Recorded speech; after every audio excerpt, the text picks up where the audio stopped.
In a world full of noise, two voices rise above the chaos. Ron and Brian. They speak truth. They stir thought. They accidentally help. News, nonsense, and necessary self-care. Join the cult of Ron and Brian. Because the work is so important. And good evening, everybody. It is Sunday night. It's 8 o'clock here on the East Coast, and it is time for episode 382 of the Cult of Ron and Brian. As always, I am joined by my mentor, my friend, my lover, Brian. Brian, how the hell are you tonight? I'm doing fine. I mean, we are knee deep in the month of December. We're not up to our heads in December. We are knee deep. I don't know about you, Ron, but I am being filled with the holiday spirit. I feel Jesus's birthday is upon us. I believe Hanukkah, the Jewish celebration of the 8 days of oil, is right around the corner. I believe that Kwanzaa is going to be bigger and better this year than any year before. And I feel like this year we are going to put hate to the side, and we'll be embracing, we'll be accepting, and we will be loving our neighbors. That's, you know what? I can't top anything you just said. So let's get rolling with Drink of the Week. Drink of the Week. Na zdrowie. Salud. Drink of the Week. Pleasure. Pause. Drink of the Week. Drink of the Week. Drink of the Week. All right, Brian, what are you drinking this week? Right now, we are drinking. It's that time of year. I am feeling festive, as I said earlier. We are drinking Jingle Zombie Sour Ale from the kind folks over at Kings County Brewers Collective. Why, Ron? Because when you think of Kings County, also known as Brooklyn, you are thinking about zombie beer. That's right. This is a zombie sour ale. It pours hazy. Let me show you kind of what this color looks like. First off, Sure. Look at this beautiful mug right here. You seeing this beautiful? This is a hazy very red orange. Festive color for that. Of course. Well, that's why I'm drinking it. It's a red orange in the glass. It's going to burst with fresh tangerine on the nose. Good thing I don't have good sense of smell. Followed by lush plums and tart cranberries on the palate. It's got a bright acidity, which I'll actually be able to visualize with my bad eye, with a hint of juicy sweetness for balance and an extra festive, extra zombie finish. This beer comes in at 4.0% ABV. The nice folks over at Beer Advocate give it a score of 88. Once again, this is, hold on, let me hold it up because I promised them I would. This is Jingle Zombie Sour Ale. I mean, it looks delicious. I mean, any time of year is a good time for a sour. Take a big sip. Let us know what you think about it. That is not bad. It's not super tart. It is quite fruity. And I'm going to. Speaking of fruity, hey, look, Dom's in the chat over here. Hey, Dom, how you doing, buddy? It is not super sweet. It's got some tartness to it. This is an ale I can stand behind. I give this on a scale of 1 to 4 Rons. I'm giving this 3.75 Rons. Wow, that is a lot of bronze. Not enough the way I look at it. Ron, let me ask you a question. You know, in your professional opinion, what are you drinking this week? So this week, Brian, what is better on a cold winter's night than a hot, steaming mug of hot chocolate? Not only hot chocolate, Brian. We were over, as everybody knows, we were over in England for your wedding in August. And I don't know if you remember in the hotel we stayed at for your wedding, they actually had like an impressive little coffee and tea setup. They had a couple of packets of Cadbury instant hot chocolate. Well, I Yes. brought those home with me because I said, this has got to be the real deal. This is the actual Cadbury. It's not the American Cadbury with RFK Jr. breathing down their necks to, try and make it healthy. This is going to be pure hot chocolate. And what else is good in hot chocolate, Brian?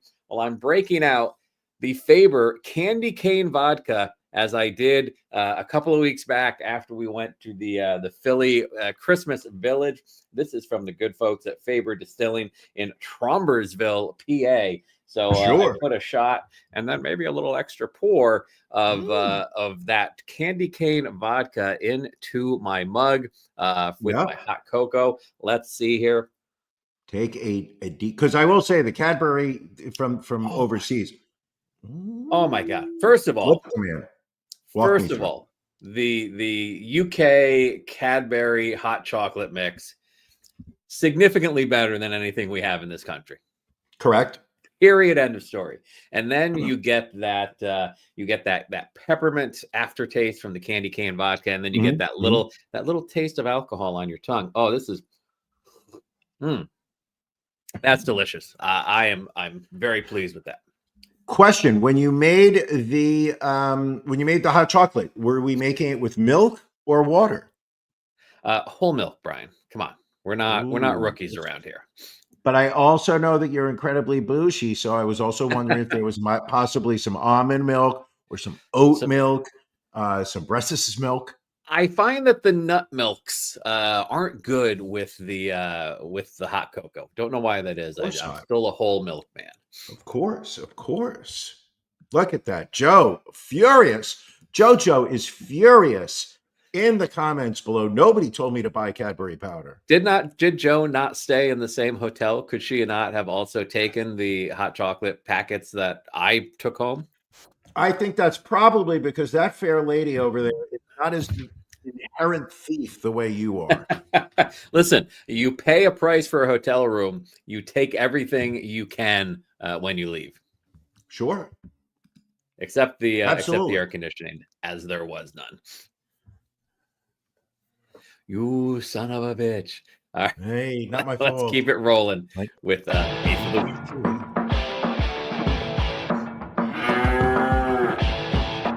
Ron and Brian's Beef of the Week.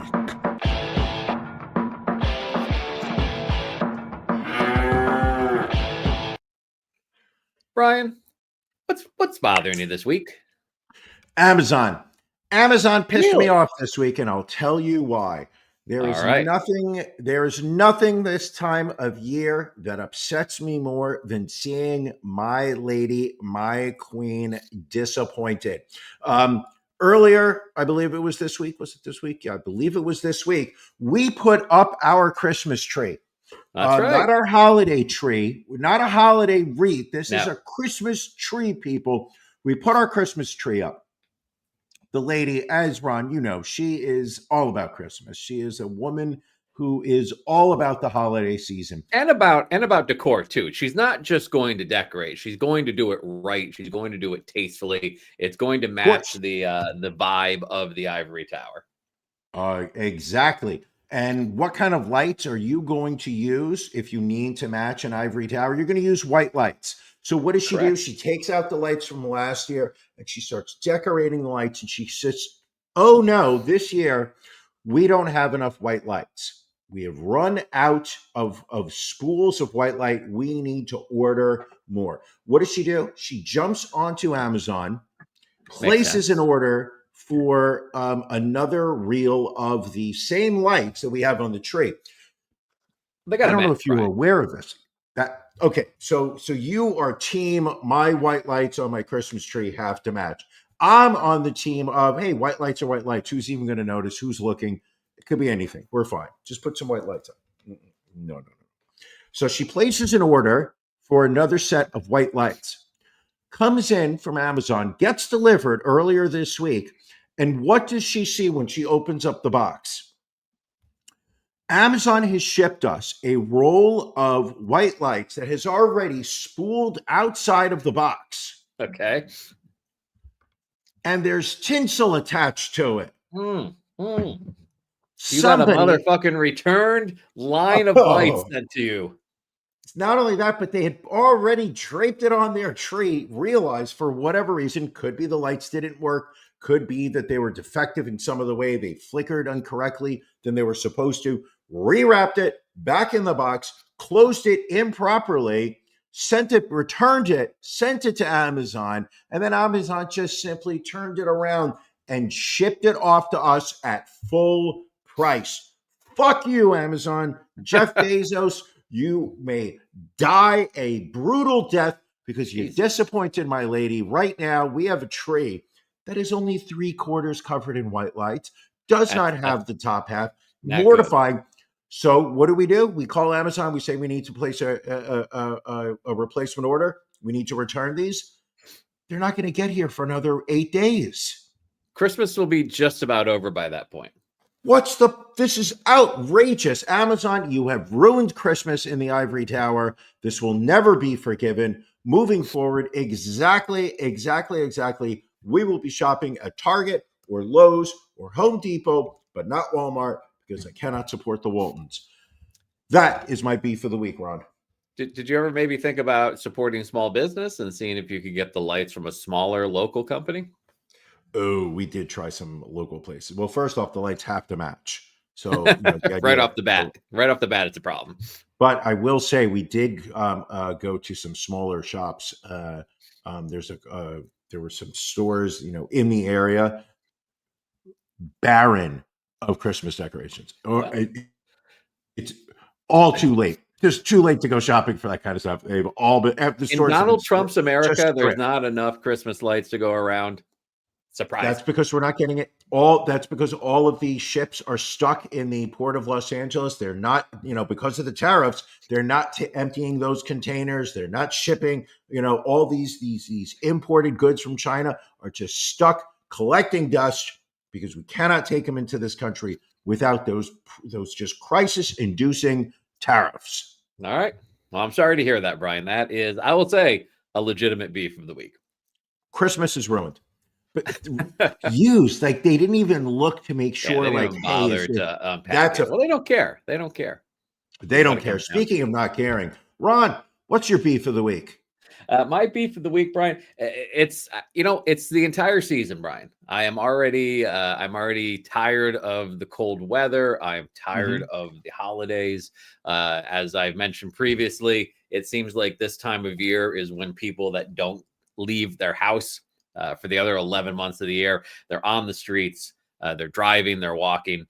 We had to go to the mall the other day. And it was like people first time in public ever. Sure. Kind of just standing around, gazing at the sparkling lights. Sure. Yeah. And it just seems like even work-wise, like it just feels like everybody's waiting for the new year. It just feels like we should just be able to just shut down as a society for the next few weeks and get ready for 2026.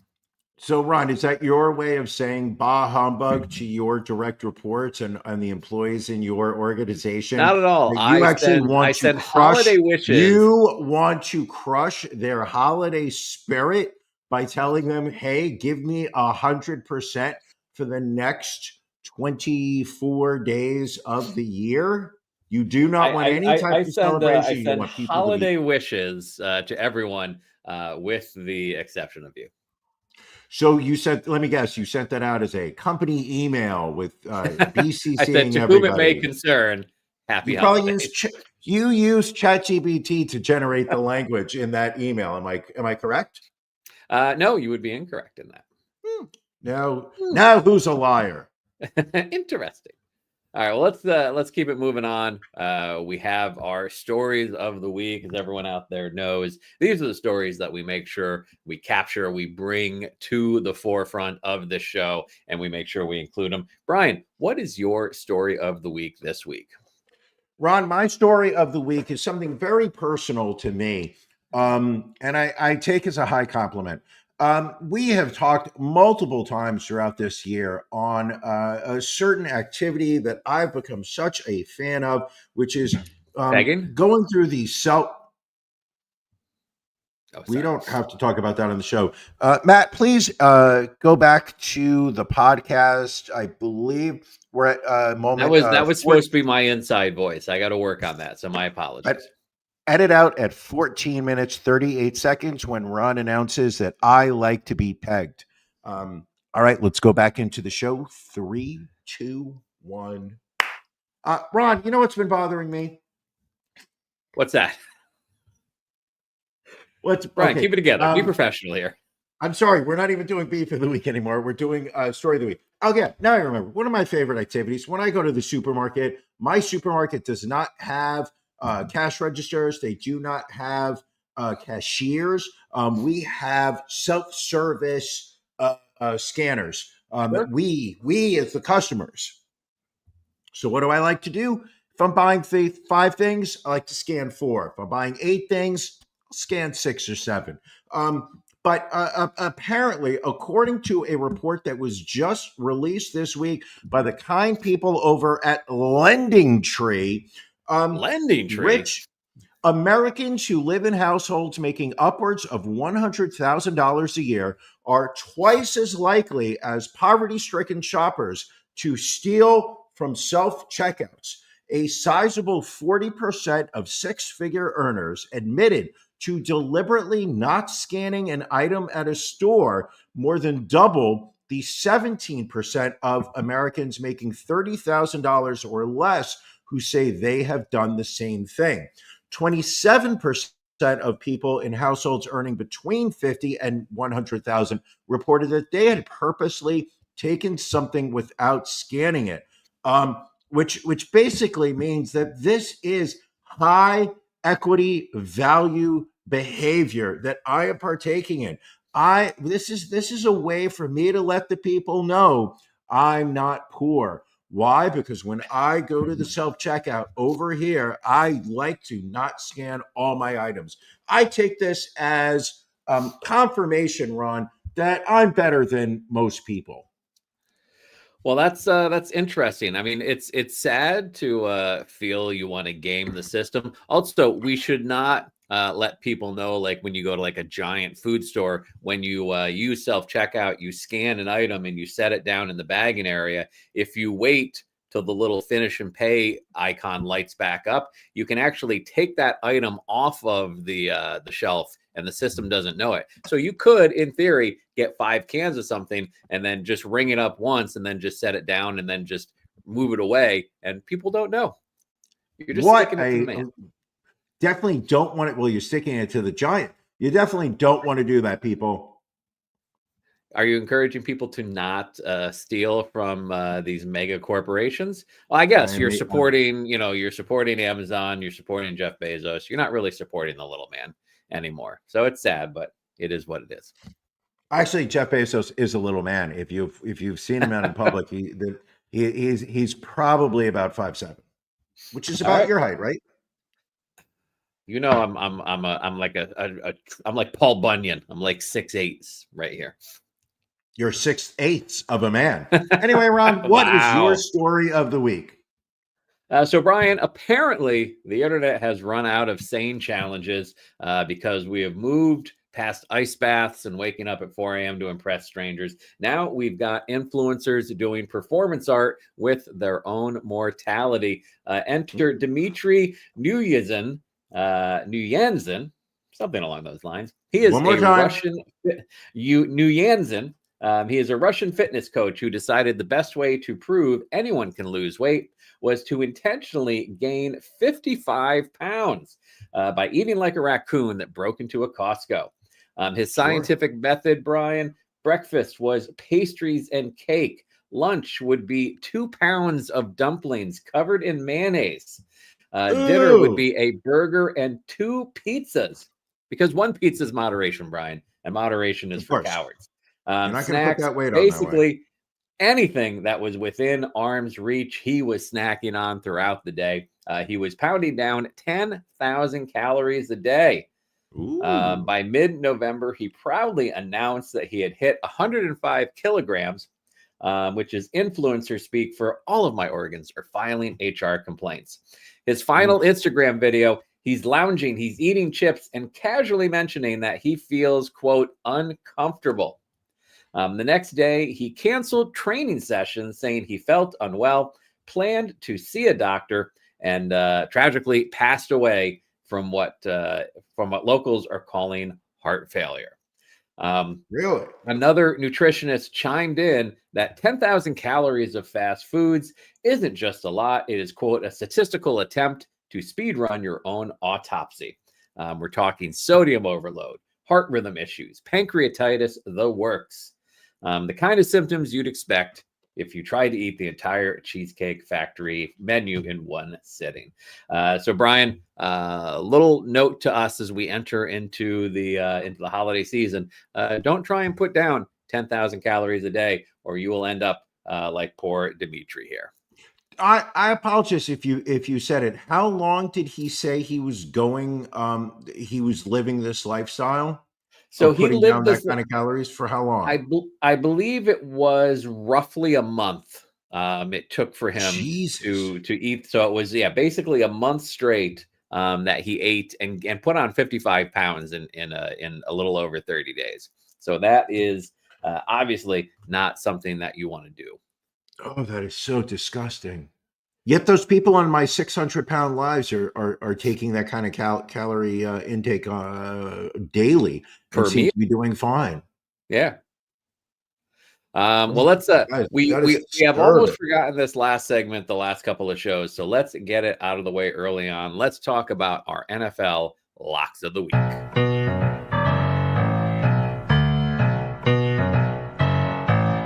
Locks.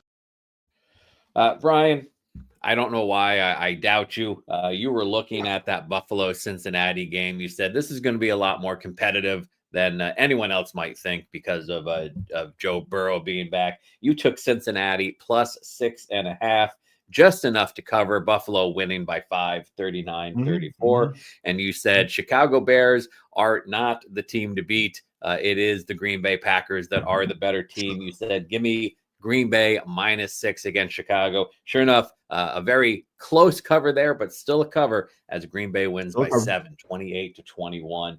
Here you sit, Brian, after week 14, 28-0. How the hell do you do it? Listen, this is a sport that is just easy to me. I look at the schedule, games just pop off. Very obvious to me which way I need to bet. It's I do this week after week after week after week.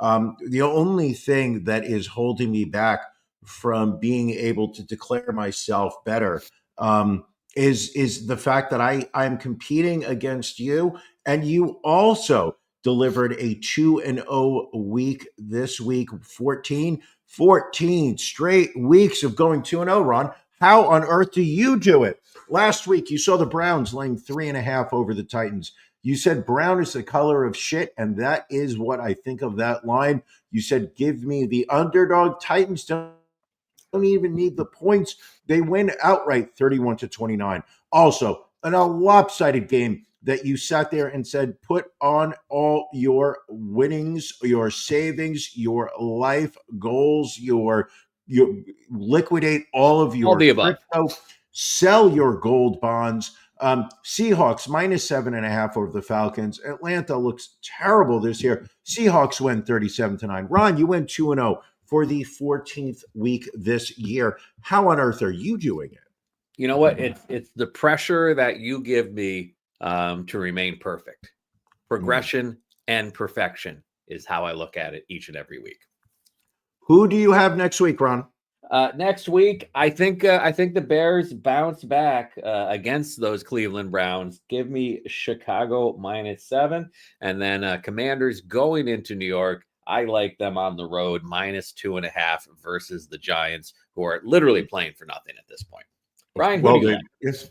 I like the Texans -7 over the Cardinals. Ooh. I also like Seahawks laying only 3.5 over Indianapolis, who have turned to shit. Those are my locks of the week, people. All right, sounds good. Remember, folks, we want you to bet with your head, not over it. You got to have some money for the holidays. But if you want a really special holiday, put a lot of money on those locks of the week. Brian, we're not going to do a whole "What are you watching" segment tonight, but we do need to talk about the release of the docuseries Sean Combs: The Reckoning Yes. on Netflix. A 4-episode, I guess, dissection of P. Diddy's rise and fall with never before seen insider footage. Apparently, back in September of last year, Sean Combs and his team had hired a videographer to follow him around for a period of time, with the expectation that as he was going to preparing be for his arrested. criminal trial, Yeah, sure. he was having this filmed with the expectation that he would be found not guilty, he would be exonerated, and then he would use this in his own documentary. Well, turns out Correct. he does not. He gets convicted. He ends up getting sentenced and does not pay the videographer for this footage of him. And who rolls in but 50 Cent, who can't stand Sean Combs, Hates Diddy. buys this videotape and Yep. then puts together this entire docuseries. I've actually only completed 3 of the 4 episodes. Brian, I know you have watched the entire thing. What are your thoughts on Sean Combs: The Reckoning? Listen, it's not a hit piece. No. It is not a scandalous. Hey, let's put out only the the most rumor filled comments about him. They've got interviews with several insiders within the Diddy circle during his rise. They've got people who were business associates of him within the Bad Boy Company, I guess was you would say, people that were worked with him at what was that record label with Andre Harrell? It was Uptown Records. Uptown Records. Thanks, Ron. But they've got interviews. They interview women who have worked in the past with them, associates, some who have sued separately, claiming sexual assaults. But I'm going to say this. Is it shocking at any moment? No. But does it really paint a picture of the Sean Combs that probably was more realistic to who he really was than the public image of Sean Combs as being this happy-go-lucky celebrity who liked to throw parties and was always having fun? I will say the one thing that jumped out, to me was this was a man who felt very comfortable being violent with women. The story of him beating his former girlfriend Cassie, which has been, videos leaked from that hotel where they were staying, where you could see him assaulting her. There are stories of him beating other women that he's worked with and dated and whatnot. Kim Porter. Also, stories here I'd never heard before that he supposedly beat his own mother at various times, laid hands on her, whatnot. Yet, one of the things I noticed was whenever it came time for any kind of assault on another man, he would round up security guards to say, outsource that. So we're going to go put a beating on this guy. We are going to go hurt this man. Whereas when it came time for beating a woman, that he was able to do himself. Listen, he's a job creator, Brian, if nothing else. No, Ron, that's not a leg you want to stand on. Understood. So it does also connect him with the deaths of Tupac and Biggie. Mm-hmm. I mean, how much validity do you give to those statements that he was instrumental in organizing both of their deaths? It's if you accept that the Sean Combs that has been, the shell that has been publicly perpetrated, it's very difficult to believe that Sean Combs would arrange to have Tupac killed because he was afraid of Tupac's influence on Biggie, that he would then have Biggie killed because he did not feel that Biggie was going to, follow his lead, was going to literally follow his roadmap of success for Bad Boy, and that Biggie was wanted to go out and make decisions on his own. You know what? Now looking back on it, is it absolutely possible? Yeah, I think so. Yeah, All it's right. very possible. I'd have to agree with Very you. I'd have to agree possible. with you. The other thing that has been enjoyable about this docuseries is watching 50 Cent do the rounds of all the various shows and giving interviews and flashing this smile consistently when asked Yeah, about how he thinks Sean might be reacting to this. sure. He apparently also did a interview on ABC specifically Sure. because apparently that is a channel that is shown in the prison where One of the Sean few Combs channels, yes. now resides for the next 50 months. So the theory that while Sean Combs is probably hiding in his jail cell, all of the his cellmates are out there watching the Diddy documentary be talked about by 50 Cent on ABC News. That is a smile of a winner, of a man who Listen, won. And that let's that face it. that is a happy man. Like you Yeah. that's the kind of man you just like, hey, here's a topless photo of Sydney Sweeney. Like that's the kind of smile you're seeing from this individual. He's Possibly. leaked photos of Sydney Sweeney topless.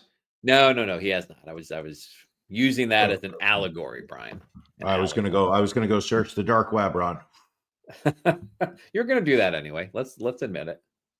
All right, valid. All right. Next up, Brian. This is in our fuck around and find out segment. A teenager, a 19-year-old by the name of Gerson de Melo Machado. He had dreams of becoming a lion tamer. He snuck into a lion's pen at Brazil's Parque Zubentonio Arruda Câmara last week. Brian, what do you think might have happened to young Gerson when he went into that lion's den? Okay, I think this is what happened. He landed in the All right. lion's den. The lions approached him, trying to sense what is this creature that has now landed in our turf, on our area. I believe he did a song and dance number from Singing in the Rain. Most people Interesting. from Gene Kelly. I believe that the lifting of the ring of the umbrella multiple times. I Right. think that it wowed. I think it wowed the Lions over. I believe that they issued him scores. I believe the East German Lion only gave him a 1 out of 5, but I believe that the So you're Western saying there is a Lions, mix of ethnicity of lions in of Brazil course, Zoo, is what you're saying. Okay. I Well, think not exactly. no, I don't want to cut you no. short from what I'm sure will be unique. All right, I But was wrong. So this is a shot of a viral video. He had scaled a wall to enter the enclosure. A lioness in the den, name of Leona, spotted him climbing down a tree in the enclosure. She then pulls him down to the ground. He manages to stand up one more time as the bushes around him shake, and then he disappears from view as the lioness apparently mauled him to death. Oh, that's a shame. So if you want to become listen, nothing wrong with wanting to work with lions, be a lion tamer, but maybe go to school for that versus sneaking into an enclosure at a zoo, because those lions will kill you, Brian. They are wild animals at the end of the day. And do they have any part of this story which explains why this kid jumped into the lion's den? Again, it sounds like it was, primarily due to his desire to be a lion tamer, and I guess the best kind of experience is hands-on experience. It's like dressed for the job you want, not the job you have. Correct. Leap into the enclosure of the job you want, not the job you have. Unfortunately, did not work out for him, and That's a shame. well, we wish him well in the great zoo in the sky. You know what's also a shame is the fact that I could not find an distorted video of him inside the lion's den. Like there is a moment when he literally is hidden by shrubbery, but Right. apparently also he does stand up and move around. apparently you can see the lion mauling him. He seems bloody. Unfortunately, every video I found on the internet had the gentleman blurred, distorted, digitized. And I cannot find a copy that is unblurred so I can see just how mangled he was while he was struggling to maintain life. And we've talked about this, Brian. We feel that, countries should have a responsibility to use some of those tax dollars to give their citizens better phones to be able to record these kind of events and upload it immediately to the internet afterwards. And if you do have a good phone, people, remember, make sure, again, it's exciting. You're watching a man being mauled by a lion. Make sure you zoom in properly. You hold it properly. Yes. Make sure you get good video, like video you sitting at home would want to watch. Correct. That's the real lesson here, I think, Brian. At 100%, my God, I couldn't have said any better than Janelle. They need to do the work. Do the work. They got to do the work. The work is so important. So damn important, Brian. Next up, we're going into your state, Brian, into the state of New Jersey, where a former New Jersey cop who moonlighted as a volunteer fire chief was arrested after firefighters claimed he handcuffed and groped them and committed other acts of sexual contact during bogus training. This is a mugshot of Robert Sanat Jr., 52-year-old ex-cop and former chief of the Silverton Volunteer Fire Company in Toms River, New Jersey, was arrested at his home in Cape Coral, Florida. Had to, of course, move from New Jersey to Florida. That's a typical retirement route. But multiple volunteer firefighters who worked with Sanat alleged that between 2022 and 2023, he created situations where he would be alone with his would-be victims at various locations, including the firehouse and his home. Kind of weird there. Some claim that in one instance, he handcuffed them under the guise of training and forced acts of sexual contact upon them. Others noted that they saw Sanat take photographs of them while they were still cuffed. Question for you, Ron. Sure. This photograph that's taken here, what day of his 10,000 calories a day challenge is he on? Is this day 21 or is this day 28? Like, I believe he is on day 3,283 of his 10,000 calorie a day diet right here. You know it's bad when you have no neck. When your head comes out and then instead of angling down into the neck, it just comes straight down into your shoulders. This kid's a big boy, as far as I'm concerned. Probably deserves to be in jail for the rest of his life. We'll see what happens. I mean, just the idea that he moved to Coral Gables kind of screams running from the law. Well, he has been charged with 4 counts of criminal sexual contact in the 4th degree and 1 count of official misconduct in the 2nd degree. He is currently being held at the Lee County Jail in Florida, pending extradition to New Jersey. So someone having a legitimate reason to not want to go to New Jersey. I will say this, Ron, in his defense, you can never have enough safety training.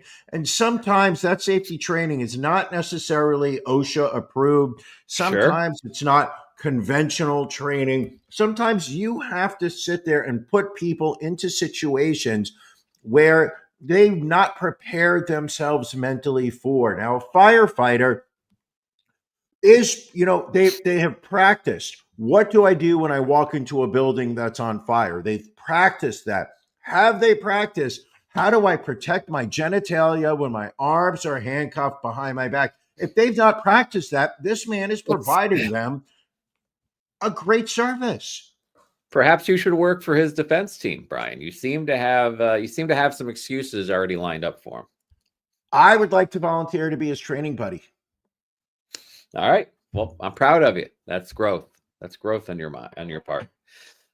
Let's move over, Brian, to over the pond, as they say, to Mainz, Germany, where an American exchange student sparked a, quote, extraordinary rescue mission when his leg became trapped inside of a giant vagina structure. And of course, we've got a photo of it. Good. Apparently, one of his friends had dared him to pose for an unusual photo. He climbed into the artwork and got his leg stuck. A total of 22 rescue workers with special equipment were deployed to the scene to help free the 20-year-old.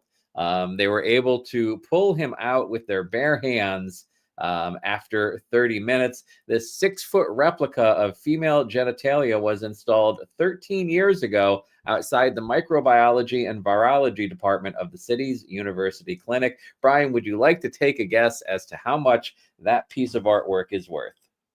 I'm going to say 650,000 francs. It is worth $200,000, Brian. Frightening. Question, is this the closest this young man's ever come to a vagina? I mean, we can speculate. We're not quite sure, but it feels right. It kind of feels like that might be the case. Yeah, I'm going to guess yes. Brian, we've talked about how it is the winter season. People arguing whether it technically is not winter, but at the very least, it is the holiday season. And we learned something about famous voice actor Frosty the Snowman, Jackie Vernon. Here is a shot of him from back in the day. He was exposed by one of his sons that he apparently had multiple families. David Vernon, one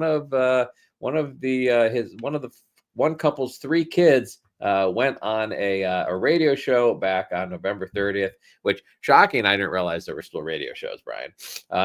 But according to David, he learned that his famous father had at least 3 secret families when an unknown woman and her son showed up at the Vernon home sometime before Jackie's death at 63 years old back in November of 1987. Not what you would consider a ladies' man based on this photo. Looks more like a out of work FBI actor. I will say this to you. I don't know how to keep one woman happy, let alone how are you gonna why would you take on the struggle of trying to keep 3 of them happy? It doesn't even make sense. Why would this man do that to himself? And apparently, he also apparently named the children in the different families. He would give the boys all the same names. So like there were multiple Ralphs, but genius, because then you don't really need to remember. Of course, you walk into the house. The first kid's Ralph, second kid's Charlie, second kid's Bobby, Johnny. Like you just Brian. know them all. Now, listen, I mean, why did he not go the Tiger Woods route? This is where, like, you realize in hindsight, the beauty of Tiger Woods, just bang like hotel waitresses. That is what you do. Right. Go to the Waffle Houses, bang the waitresses. Go to the Hooters, bang the waitresses. Don't start all these families. Just start run a family. Around. Don't stick around. You've got that Frosty money. Use it wisely. Sure. Why on earth would you sit there and stick around to name a kid when you could be, in the next town while the waitress is sitting there being like, hey guys, guess who I slept with last night? You're already in the next state. You're not even around anymore. Don't stick around to name a kid. Juvenile. Quick question for you, Brian. What's your favorite holiday special? Ugh. I can't really say that I have. I think, you know what? I will say this. There's a couple that I kind of enjoy. I do like Die Hard. We'll watch it every movie. Yippee-ki-yay, motherfucker. But I'll also say there's some other, holiday movies. I watched Elf earlier this week. Well, not necessarily movies. I'm talking like the half hour, like animated special. So kind of like Frosty the Snowman. Like what's your favorite? Could not even tell you I have a favorite. Can't even tell you when the last time I watched any of those are. I know Billy's not doesn't seem to be watching the show live. Haven't seen him in the chat. I know he has watches those shows regularly. We'll post, hey, it's Halloween, watching the Charlie Brown Halloween special. I can't say that I watch those anymore. All right. You know, I are you not a kid at heart, Brian? I'm kind of worried about you. no, I don't think I'm a kid at heart anymore. All right. Fair enough. Yeah. All right. Well, then I Sorry. apologize for even asking you. I feel I've offended you. No, it's fine. It's fine. I mean, you're not offending me. Okay, what's your favorite holiday special? I would probably go The Year Without a Santa Claus because I'm a fan of Heat Miser and Snow Miser. I don't even know what the fuck you just said. You just used words that I don't. Heat Miser and what was the other one? Heat Snow and Miser? Snow Miser. They were brothers. Heat Miser, Snow Miser. Ron, I have no idea what you're talking about. I do not know that ever existed. All right. Well, okay, so then let's just move on. Let's move to something that we can talk about. What are your favorite holiday movies that you watch? Holiday movies. I mean, I would probably go National Lampoon's Christmas Vacation. If that is on, I don't think it holds up. It was we watched it this week. I did not think it was very good. We will watch that multiple times throughout the holiday season, and of course, the ultimate. You live in Philly. How can I trust anything you're about to say as any kind of validation or quality? The ultimate holiday film, A Christmas Story, Brian. Of course. Now, please movie I think eviscerate my choice of movies while I blow my nose real quick. Okay, I will not. Let's all watch Ron blow his nose as he walks away. I will say this: a movie that came out not that long ago, maybe 10 years ago. And keep in mind, they've been making holiday movies since the 1950s. What's that movie with that old guy? Oh, I don't know. Not the one with the three ghosts from previous past, for present and future. It's a Wonderful Life. They've been making holiday movies since It's a Wonderful Life. I will say that I'm going to make the lady watch Polar Express with me. I enjoyed Polar Express recently. I enjoyed it. There's something about the way it was shot. There's, Tom Hanks, despite, the pandemic scandal that he went through, as well as the time he sued my former company. There's something about him I enjoyed. I liked Polar Express as a movie. All right. Fair enough. Well, Brian, if I may, and I know this is going to come as a very big surprise to you, you have often pushed to be recognized on an international stage as the peaceful man that you are. You have often lobbied for the Nobel Peace Prize to no avail. Well, I am proud to announce to you, Brian, and we've kept this under wraps. Matt and I kept this under wraps, that you are going to be the recipient of the inaugural Cult of Ron and Brian Peace Prize medal.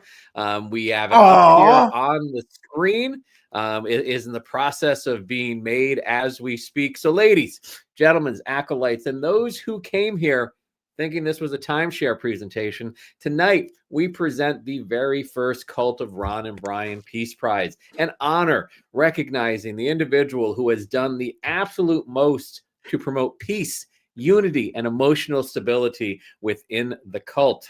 Now, peace and Brian aren't usually words we put into the same sentence. Brian's brand of peace is unconventional. It's less tranquil meadow at sunrise and more a distracted raccoon who accidentally prevented a forest fire. But peace is peace, and we take what we can get. Brian, you have a remarkable talent for bringing people together. We hope that when this medal arrives, that you will wear it proudly. And with the honor that you deserve. That being said, Brian, would you like to say something to your people out there in response to this honor? Listen, to be awarded the very first Cult of Ron and Brian Peace Prize is an incredible honor. To be recognized by the voters this year, there are so many people who I feel are more deserving of this. And at the same time, I do accept maybe I don't take enough recognition in the actions that I have taken over the past year. Maybe I do not value as much when I make the world a brighter place than when other people do it. Maybe I sit there and take myself for granted. But to be told at this time of year, more than any other time of the year, that I am a driving force of peace throughout the world, I'm going to say that it is just something that, I mean, it brings a tear to my eye because I wanted the FIFA Peace Prize. That was something that I was gunning for. You're muted, Ron. And to be told that this year I am going to win the Cult of Ron and Brian Peace Prize, it just makes me sit there and say thank you to all to all the people that were on the voting committee. I truly appreciate everything you've done. All right. Well, fantastic. And if we could just get a round of applause from everybody out there. There we go. Kudos to you, sir. Let's move on, though, to our next story. Brian, are you familiar with the actor B.D. Wong? Sure, of course. We'll pull up a photo of him here. Wasn't he in one of the Matrix movies? I believe he was in the Matrix. I believe he was in Law and Order, I believe. Yep.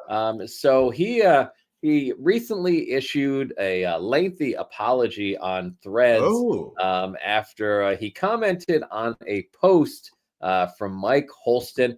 He goes by the real Tarzan. He's got 16 million Instagram followers. Holston, who is black, posted a photo with an animal and used the caption, "Name this animal, wrong answers only." Wong allegedly replied in a since-deleted comment, quote, "It appears to be a black man." Shockingly, that joke did not go over well. And he wrote on Threads, quote, "Y'all, I made a very bad joke, as most people in hot water do. I deleted it for damage control, but it's out there, and it continues to hurt and disappoint, and I'm really sorry about the hurt part." That is so wrong of him. Oh, my God. I can't believe that he would do that. I love the low-hanging fruit from that joke there, my friend. Thank you. Thank you very much. Listen. They did say wrong answers only, and he thought it was wrong answers only. And he was like, all right, I'm going to throw my hat in the ring. Let me see what we get out of this one. Wow, that's an incredibly stupid thing for him to do. Like, you have to think, like, I don't know. This is why celebrities probably should not be allowed to handle their own social media accounts. Sure. Because you need someone to say, "Hey, maybe dial this back a bit. You don't need to post it. You can think it, but you don't necessarily need to post it. Don't do it." Yeah. Ooh, that's brutal. That's brutally stupid. Jesus. Next up, let's go down to Tennessee, where a grandfather and his 3-month-old grandchild, they were mauled to death in the family home by 7 pit bulls. So this is James Alexander Smith, age 50. He was found inside his Tullahoma home Wednesday while the baby was still being attacked by their 7 dogs, all of which police had to gun down to reach the bloodied victims. The infant had tragically died by the time police were able to get to her. Authorities are now investigating whether the pair were mauled to death or were already dead before the dog attack. Do you believe it was the canned oxygen that was coming that should have been directed up his nose that somehow triggered the animals, Ron? Also, and we said this earlier when we were preparing for the show, You should never be outnumbered by your pit bulls. This is True. a very important thing that a lot of people forget. Listen, you can have a pit bull in your home and it can be a loving, trusted family friend, family member, and whatnot. Why? Because the pit bull sees that there's one pit bull to 4 humans. You need to keep the ratio where the pit bull sits there and says, I am wildly outnumbered here. They could decide to abandon me on the road, and I would have no recourse on how to keep alive. You want to keep the pit bull feeling that they need you. Once you get 7 pit bulls in a house together and you've only got 3 people living there, the pit bulls will start to conspire. They will say, hey, this is our house. Feed us, human. Otherwise, we are going to chew your granddaughter to death. You never want to be outnumbered by your pit bulls. Let's give some more information on this, Brian. Those 7 were not the only dogs apparently that lived in the house. No. Surviving dogs were taken into custody by the Tullahoma Animal Control. Neighbors reported that the pit bulls would frequently get loose from the house and chase down neighborhood pets. One neighbor said that these pit bulls had killed his cat a week prior, and the house that this happened in has now been condemned due to its condition, according to a GoFundMe started by the family. So it just seems a whole lot going on inside that household there. Oh my God, there's a GoFundMe?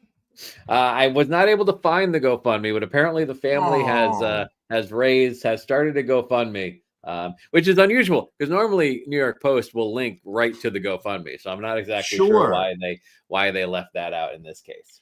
Oh, I cannot believe that there's anybody out there that would give money to this guy, and excuse me, his family on GoFundMe.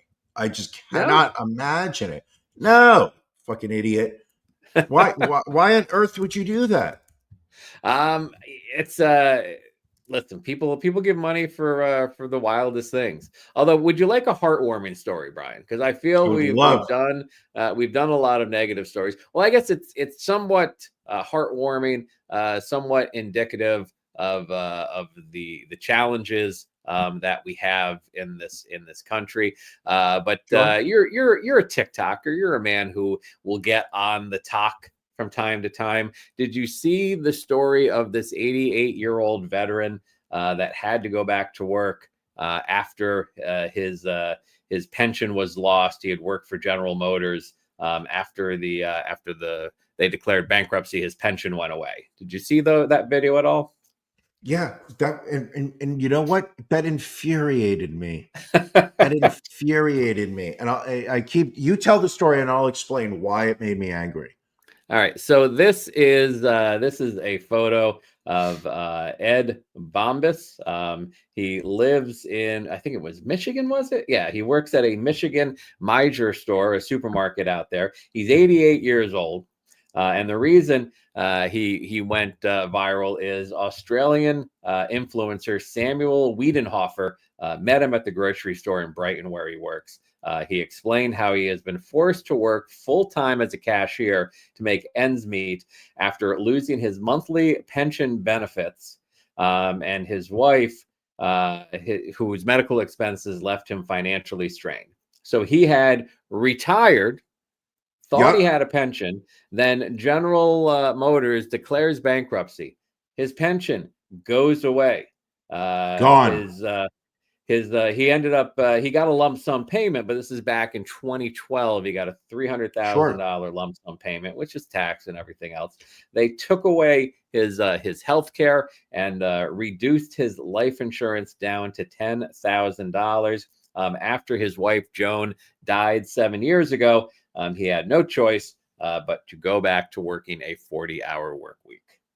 And how much money does he owe in medical bills for his wife who died of cancer? I don't know that number right off the top of my head. Hundreds of thousands of dollars. I watched a story on the news earlier today. This is supposed to be a feel-good story. We're supposed to sit there and go, oh, look at Americans getting together and pooling their money together to make sure that to help pay this man out of the mountain of medical debt that he is suffering from his ex-wife's cancer treatment. Let's, the fact that he lost his entire pension. No, this is not a feel-good story, people. This is American people pooling their resources together to overcome for the fact that corporate America has fucking screwed the average American citizen. And instead of doing anything about that, let's just put our money together so this way we can pretend that corporate America once again is ruining America. Yes, I mean that is the negative part of it. But on a plus side, due to going viral, that influencer started a GoFundMe campaign for Ed, and he received the other day $1.88 million that was raised by GoFundMe donations. That some of that money should have gone to a good lawyer to go after General Motors to put back in place the pension for their employees who worked year after year so that they could earn their pension so that they could retire year on. We should be able to live in a world where we are not crushed financially by the medical costs associated with the treatment of our loved ones who still die. That is where we as an America should be focusing our energy on, not pooling our resources to pay one guy out of his debt hole. No, this is not a great story. This is tragic. This is a tragic story from what's supposed to be the greatest country in the world. And this is why, Brian, you are the deserved recipient of the Cult of Ron and Brian Peace Prize. Thank you. Thank you very much. Ron, what do you got going on this week? Janelle asking the solid question. Speaking of losing money, how's my 401k? It's holding steady right now. My other 401k. Have you found it? Get that money. I have found it. Just haven't had the time to roll it back over. It's in safe harbor. Oh. I need to move that over. Hopefully this week I'll have some time to call. Ron's so busy, he just doesn't have to worry about his life savings that's been tied into a 401k. Well, thankfully, it's not my life savings. It is a small amount of matching funds that I need to take care of. Don't say it was small amount. It's been your beef of the week for the past 3 weeks. So just the incompetence, Brian, has been my beef of the week. Sure. By the way, can we sneak one more story in? Because this is a woman that I've been following on TikTok and Instagram, and she finally hit the New York Post and is getting a lot more attention. So this, Brian, this is Carissa Codell. She anchors Ozark First Morning News on Fox 49, and she has become famous by reading inappropriate comments on her TikTok and Instagram in her news voice, which has garnered millions of views and hundreds of thousands of followers. Some of the comments that she has read on air, as you can see here, she's thicker than zoo glass. Someone else said, "Damn, girl, I want you to put a hurting on me like you do those midnight snacks." And someone else saying, "You look like you could survive a harsh winter." So, oh my God, she takes it with a grain of salt. Sure. Another one, but the comments that people leave, like someone said, her parents gotta be beavers because she's built like, damn. That's pretty good. I don't have that kind of game, Brian. I just don't. No, I don't. I don't have those quick one-liners that are good. But also, this is another example of the Post coming up with like 4-week-old information off of TikTok. Sure. I think it was about a month ago. I think I'm being generous there. I would say about a month ago, you sent me a video of her reading like the best of. This is not a recent story, people. It is not. Let's see. What else did people say here? Fee, fi, fo, yum. Like that. But I will say this. kudos to her for having a great sense of yeah. humor about it, because a lot of people could have just been, offended and been like, it's embarrassing you're making comments about my physical size. But kudos to her. And the funny thing is, she's now probably monetizing her reading of these comments based on the views she's getting. Let's hope. What I like about it. Yeah, go ahead. What I like is that she reads them aloud in her TV anchor voice. Yes. So it won't. It'll be like, I hope her parents are a bunch of beavers, because damn, like it's she's got enough announcer voice. Yeah. To start 2 bakeries. Yeah, it's very good. It's good for her. Good for her. See, this is a story I feel good about. Not that story about the guy whose GoFundMe raised money for his medical bills for his dead wife. So people being mean to women online makes you feel good. All right, well that tracks. That's on brand. Not what I said. Thank you all for joining us this week. If you have not yet joined our Patreon, please do go to cultofronandbrian.com. Click in the upper right-hand corner, and you can donate. You can subscribe. We do an extra half hour after the show. We'll do that at 9:30. The last Sunday of the month, we do our pajama party. That is an extra long episode where we have our subscribers come on and join us. And we have a trivia contest. Last week, it was Can You Beat Brian? And Janelle proved, yes, she could beat Brian. It was, again, a magnificent performance by Brian up until the halfway point. And then the wheels came off, and you lost at the end. Brian, did we ever find out from Janelle where she wanted that money donated to? So I will be reaching out to her to confirm. Myself or Brian, we will donate $25 to a charity of your choice. So we will do that for Janelle. And we're just a couple of weeks away from Can You Beat Ron? Hopefully Brian will choose a tougher topic than he did the last time he had to put together that trivia contest. Oh, I will come up with a much better one. Janelle, oh shit, I forgot. Send us your charity. We will make a contribution of $25 to your charity of choice. That is the privilege of beating Brian in Can You Beat Brian? There you go. Brian, anything else before we wrap up this episode of The Cult of Ron and Brian?